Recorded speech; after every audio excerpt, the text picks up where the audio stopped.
भेज देती पेटीएम से कुछ हो रुपैया किन लेती मैया ला चुनरिया हो लकी रिकॉर्डिंग स्टूडियो भागलपुर। भेज देती पेटीएम से कुछ हो रुपैया किन लेती मैया ला चुनरिया हो। चढ़ते नवरात्र सैया गइल बहरावा के जाई मंदिर लेके नैखन देवरावा चढ़ते नवरात्र सैया गइल बहरावा के जाई मंदिर लेके नैखन देवरावा करी ना कुछ रुपैया हो भेज देती पेटीएम से कुछ रुपैया किन लेती मैया ला चुनरिया हो। भेज देती पेटीएम से कुछ रुपैया ले लेती मैया ला चुनरिया हो। पेटीएम से भेज देती पेटीएम से कुछ रुपैया किन लेती मैया ला चुनरिया हो। लकी रिकॉर्डिंग स्टूडियो भागलपुर।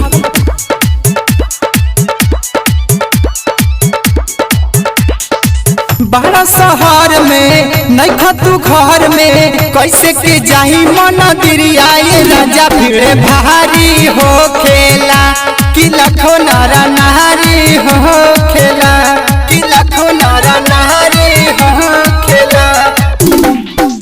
बड़ा शहर में नैखा तू घर में कैसे के जाही मंदिर आए सैया भीड़ भारी हो खेला कि लाखों नर नारी हो खेला। कैसे के करब हम पूजैया हो भेज देता पेटीएम से कुछ रुपैया किन लेती मैया ला चुनरिया हो।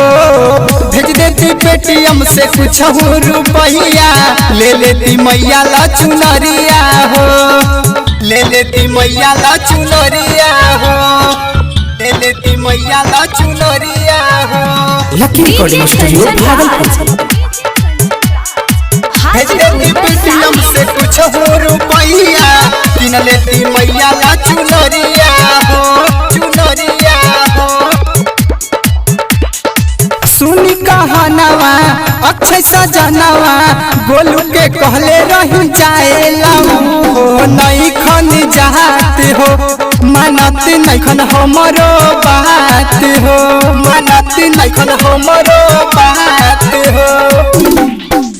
सुनी कहानवा अक्षय सजनवा गोलू के कहले रही जाएला हो नैखन जात हो मानत नैखन हमरो बात हो। कदन भूख राजा गलिया हो भेज देता पेटीएम से कुछ रुपैया किन लेती मैया ला चुनरिया हो।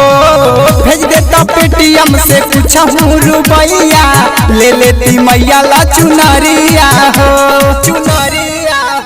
लकी रिकॉर्डिंग स्टूडियो।